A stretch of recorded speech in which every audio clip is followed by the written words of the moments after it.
You know what they say about payback. It is a dish best served cold, but the Beast Slayer preferred it to be hot and spicy. What's up, YouTube? It's your boy Nash here. Welcome back to the channel. Damn. Tonight, I'm going to give you guys the results of WWE SummerSlam. Oh my god. This had to have been the best SummerSlam in a long time. And we kick it off with the Cruiserweight title being defended as Drew Gulak defending his title against Oni Lorcan. Now of course we know about the rich past during their days on the independent scene. This match was an absolute brawl, but of course in the end, Drew Gulak hit Oni Lorcan with the Cyclone Crash. Damn chair. To retain. Sorry about that. Sorry guys, I had to fix my chair. Anyway, to retain the WWE Cruiserweight Championship. So, congrats to Drew Gulak. Next up, we have a match that a lot of people were expecting him to have. It is actually this was actually Buddy Murphy's very first match as part of the SmackDown roster, as he went toe to toe with Apollo Crews. Unfortunately, he won by disqualification after Eric Rowan attacked him from behind because of what happened last week on SmackDown when Buddy Murphy announced that it was Rowan that attacked Roman Reigns. Next up, we have the women's tag team titles defended as the Goddess Alexa Bliss and Nikki Cross defended against the Iconics. What a match. I have to admit, that was one hell of a match. Of course, in the end, Alexa Bliss hit Peyton Royce with Twisted Bliss to retain, for her and Cross to retain the titles. However, excuse me. Ugh. Anyway, guys. So obviously tomorrow night on Raw, at the time of this being recorded and posted, tomorrow night, the team of Bliss and Cross will be defending their titles tomorrow night against the Kabuki Warriors, as it was advertised on social media this past weekend. Next up, those three matches, that was just the kickoff show. Now for the main card, and we kicked off the main card with a submission match for the Raw Women's title as the man Becky Lynch defended against Natalya. I have to admit, this was an amazing match. This brought out the best in both Lynch and Natty, but of course in the end, Becky Lynch made Natalya tap out to disarm her to retain the Raw Women's title. I have to admit, that was pretty amazing with how she was able to transition from so many different submission holds that she was able to use, and from submission holds that she was used on, into the disarmer, which that was incredible. Next up, I'm gonna be real. So last week on Raw, during the contract signing, my brother and I were texting, and I told him that it was gonna be Dolph Ziggler versus Goldberg, and the first thing that I said was, Ziggler is DONE fucked, and my brother was like, oh yeah, definitely. Turns out we were correct. Goldberg actually defeated Dolph Ziggler with a wicked spear, and I mean wicked, like wicked to the point where it was a whiplash spear, and then hit Ziggler with a jackhammer. Of course, after the match, Dolph Ziggler had said some things had said something that I did not think he would have the balls to say, and that was that Goldberg didn't have the balls to fight him like a man. Said it twice. 2 wicked spears. 2 more wicked spears, and he walked out. It was actually pretty funny, I will admit.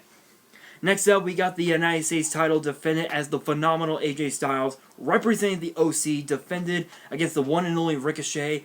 And I have to say, whoever designed his gear for SummerSlam, that dude ought to get a raise, because that attire was absolutely fire.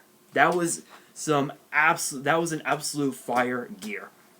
But of course, even with fire gear, unfortunately, AJ Styles defeated Ricochet with a Styles Clash to retain the United States title, but then after Ricochet got up, Gallows and Anderson hit Ricochet with a magic killer, and they walked out.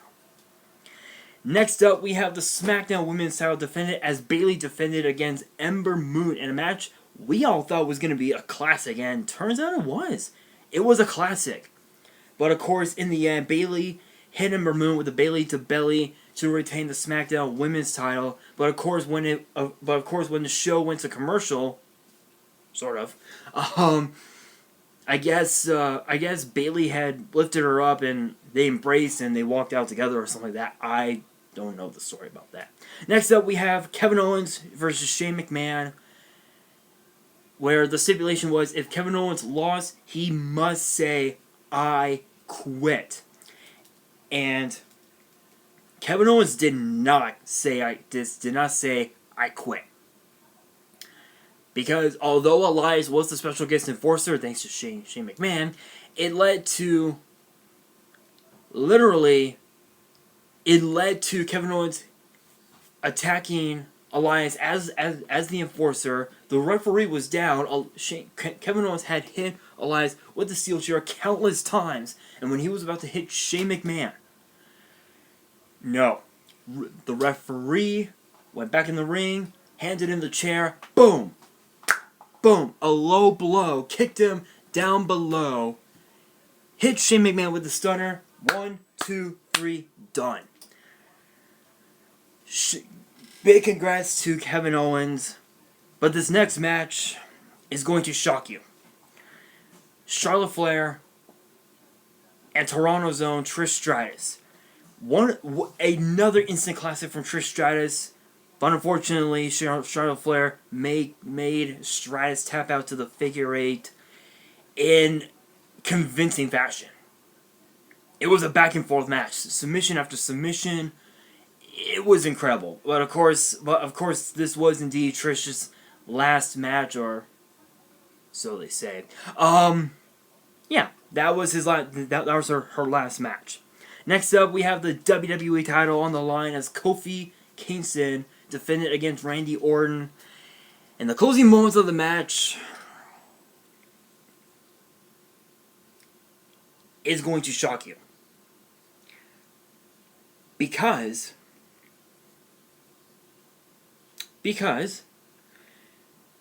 Kofi Kingston was about to go for a crossbody. High crossbody off the top rope. Orton hits Kofi with an RKO.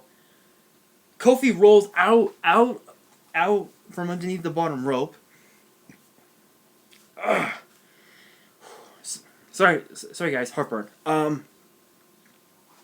And then Randy Orton decided to stare into the eyes of Kofi's family, and the match ended in a double countout, which forced Kofi Kingston to hit Randy Orton with a kendo stick and a Trouble in Paradise after the match ended. Yeah, I don't know if we're seeing Kofi Kingston turning heel or what. I don't know. Maybe we might see the New Day turn heel. Who knows? Personally, I don't want that to happen because obviously they're all about positivity, but at the same time, seeing a heel Kofi Kingston, my opinion, that could be interesting. Next up, oh my god, oh my god. Personally, I kind of wanted to see the Demon. Hold on 1 second. My fire stick. Anyway, guys, so personally, I kind of wanted to see the Demon, but unfortunately, that was not the case because we had Finn Balor against the Fiend, Bray Wyatt, and after experiencing Bray's new entrance, guys, the theme song is a remix of the original. A remix. I have to say, that was awesome. Despite the fact that the Fiend pinned Finn Balor with a mandible claw, I have to admit his entrance and the vibe, the aura of the Fiend, it was incredible. It was absolutely incredible. And I'm here in California, in Los Angeles, and they were in Toronto. Even here in California, I could still feel his power. Still, like mentally, I could feel his power. Never have I ever felt that much power. That was incredible. But of course, too, Finn Balor likes to wear the gear of different Power Rangers. Obviously, we've seen the Red Ranger, the Blue Ranger. We've seen the Black Ranger, the Gold Ranger. We've even seen the Green Ranger as well. We've even seen the what's the color called? Not the we've seen the Navy Ranger. We've seen the Maroon Ranger, and tonight we even saw the White Ranger.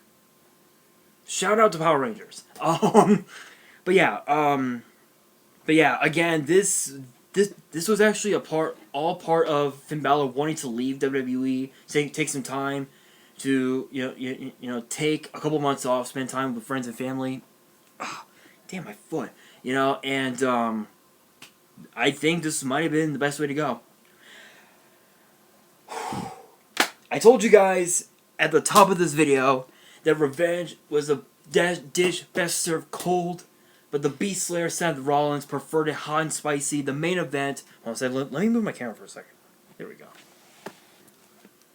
Hold on one second. I'm actually writing. I forgot to write down the result of the Universal title match. Because Brock Lesnar, even with, I think it was like only 5 German suplexes, 2 F5s, Seth Rollins still kicked out and countless super kicks, countless stomps. Seth Rollins pinned Brock Lesnar to become a 2-time Universal Champion. I was in shock. Honestly, I'm gonna be honest. I'm a huge Seth Rollins fan. Huge fan. I didn't think he was gonna pull it off. But he did. So, congratulations to Seth Rollins on becoming the new Universal Champion. I'm surprised that was the only title on the card that changed hands. Because if you guys remember, last night at TakeOver Toronto, none of the titles changed hands. This was the only title that changed hands. Literally. But still, it was absolutely incredible.